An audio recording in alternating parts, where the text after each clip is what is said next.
Hi everyone, in this lesson we're going to be looking at factoring and solving polynomial equations, and just about everything that we're going to do in this lesson should be a review. So you should be having some serious deja vu as we go through it. I'll go through it pretty quickly, but I think it's good that we touch on these things again. So the first thing we're reviewing here is the zero product property that states that the only way a product is zero is if one or more factors equal zero.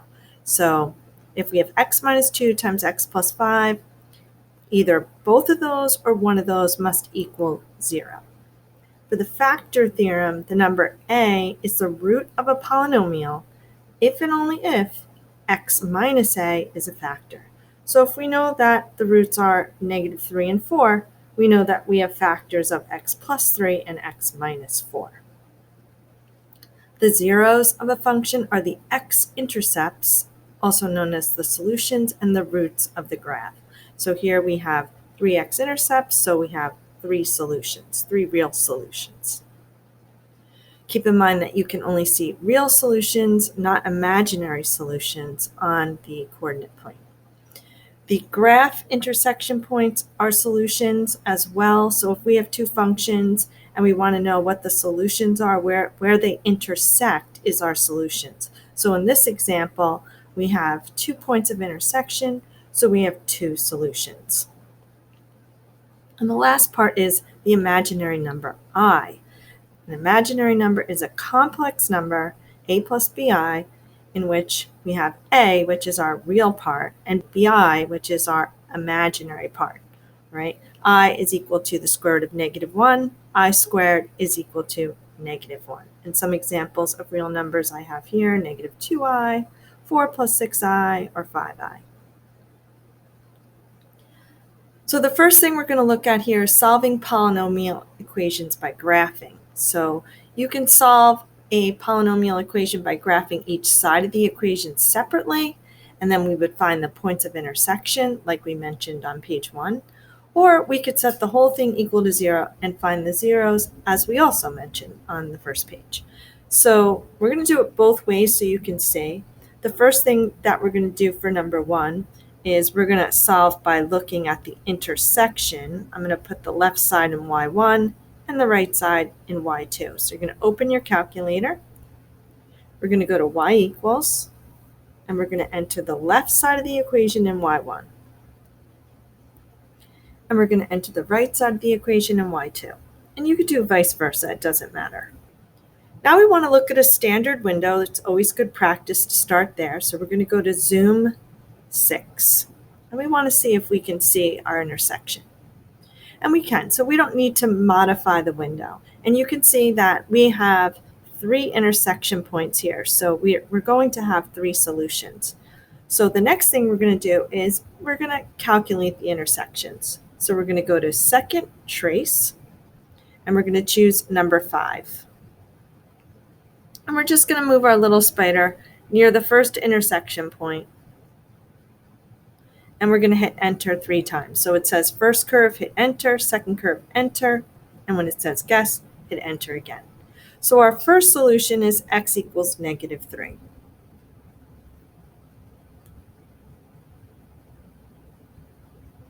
We'll go back to our calculator, we'll do second trace again, we'll choose number 5, and then we'll move our little spider closest to the next intersection point and hit enter 3 times.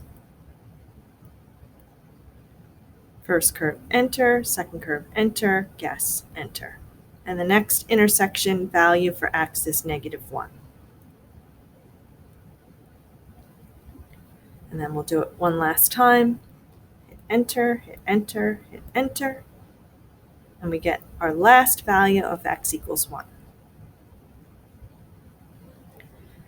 So that was method 1, graphing each side. Or we could set one side equal to 0 and then find the zeros. So what I'm going to do is I'm going to take this x and this plus 3 and subtract from both sides.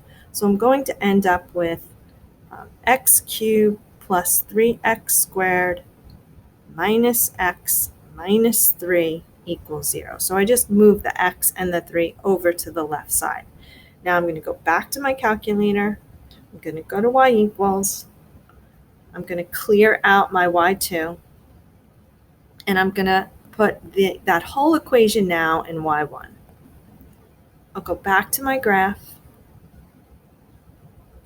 And now, again, you can see that we have 3 zeros. That's what we're expecting because we already know we have 3 solutions. So this time we're going to find the zeros. We're going to go to second trace, number 2, and we're going to move over to our first 0. And now you just have to be careful because your calculator is asking you to move the little spider to the left of the first 0. To the left is just a little bit below. Hit enter. And now we have to move a little to the right, so that would be above it. Hit enter, guess, hit enter, and we get our first 0 at -3.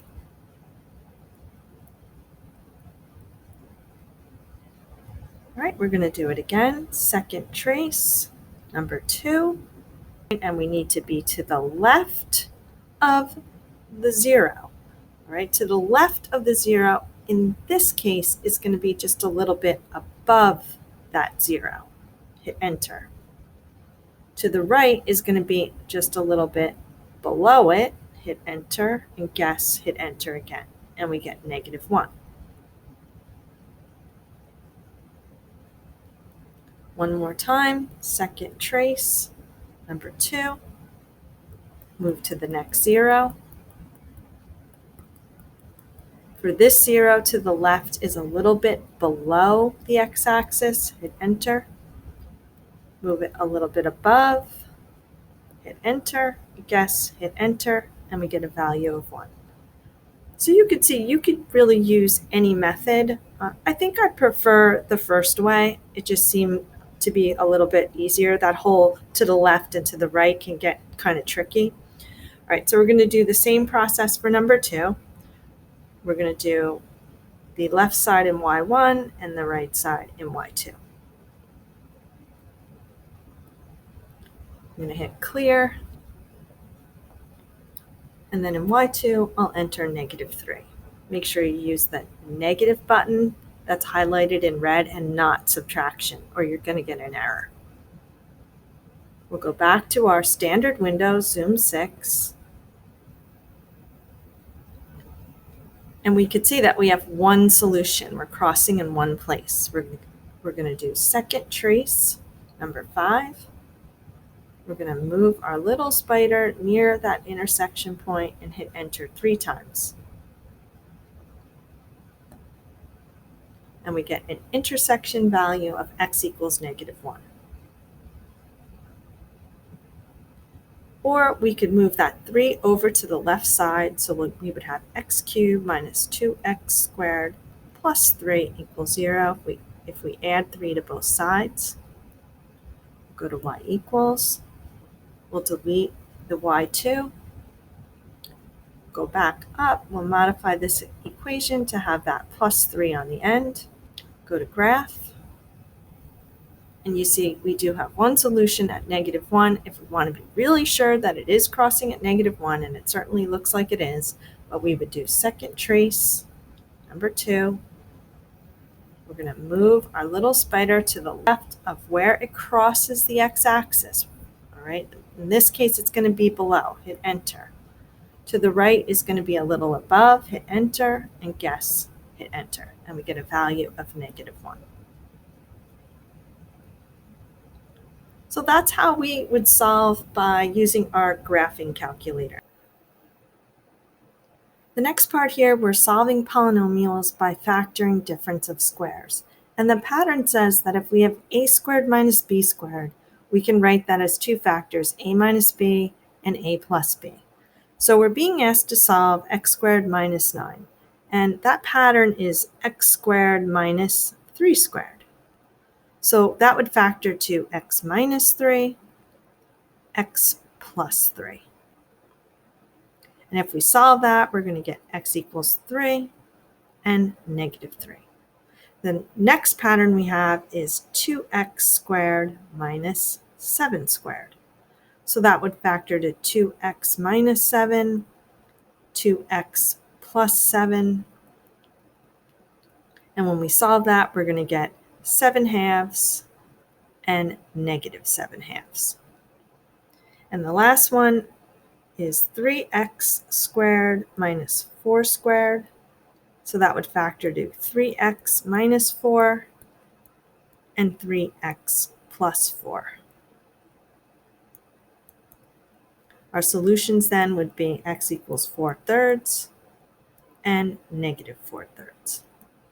Looking at solving fourth degree polynomials by factoring like a quadratic. And again, we've done this before. I'm going to show you 2 examples and then we'll try some. You can sometimes factor a polynomial of higher degree using techniques that you use for polynomials of lower degree. So one way of demonstrating how to do this is if we have x to the 4th and our middle term is x squared, what we could think of doing is replacing the x squareds with a u. And that sort of just looks a whole lot nicer when we do that, because then we could just factor it like we would a quadratic. This factors to u minus 9 and u minus 4. And then you would change the u back to x squared, and then you would go ahead and factor x squared minus 9 and factor x squared minus 4, and we would get our solutions. So that's one way of thinking of it. Now, you don't have to involve u if that doesn't work for you. For some people, they like to replace it with u and then replace it back. Other people just recognize the pattern right out of the gate. So they just see that, oh, it's x to the 4th and I have x squared middle term. I'll just make sure instead of writing x as my first term, I'll write x squared as my first term, and I'll just factor as I usually would. So for practice number 1, I'm recognizing, so I have x to the 4th as my first term, and my middle term is x squared. That means that I'm going to have 2 binomials, and the first term for both of them will be x squared. Then I just need to find 2 numbers that will multiply to negative 8, but add to negative 2. So those 2 numbers would be minus 4 and plus 2. So I have x squared minus 4 equals 0, and I have x squared plus 2 equals 0. So I have the difference of 2 squares here. So I get x minus 2, x plus 2 equals 0. So solving for x, I get plus or minus 2. And over here, I get x squared equals negative 2. I'm going to take the square root of both sides, so I get x equals plus or minus. Now we just have to be careful. Whenever we have a negative under the radical, we know that we're going to have I in our answer. I is equal to the square root of negative 1. So in my answer, I'm going to have I root 2. So our answers are plus or minus 2 and plus or minus I root 2. And that makes sense because we have a 4th degree polynomial, which means we're expecting 4 solutions. Okay, so you have a few more to try on this last page. Go ahead and give them a try. When you're ready, come back and check your answers. We have x to the 4th as our first term, and we have x squared as our second term. So I know that I can write this as 2 binomials with x squared as my first term in both. I need 2 numbers that multiply to 6, but will add to 7. So that's going to be plus 1 and plus 6. Now I can set both of those parts equal to 0 and solve for x. So here I get x squared equals negative 1. Take the square root of both sides. Remember, I is equal to the square root of negative 1. So x equals plus or minus I. And here I have x squared equals negative 6, square root of both sides. So x equals plus or minus I root 6. This one factors to x squared minus 5 and x squared plus 2. Set them both equal to 0.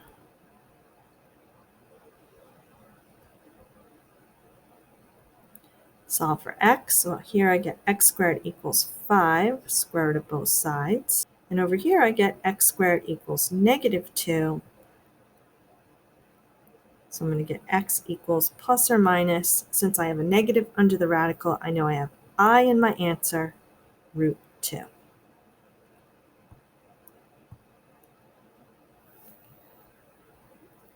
And the last one factors to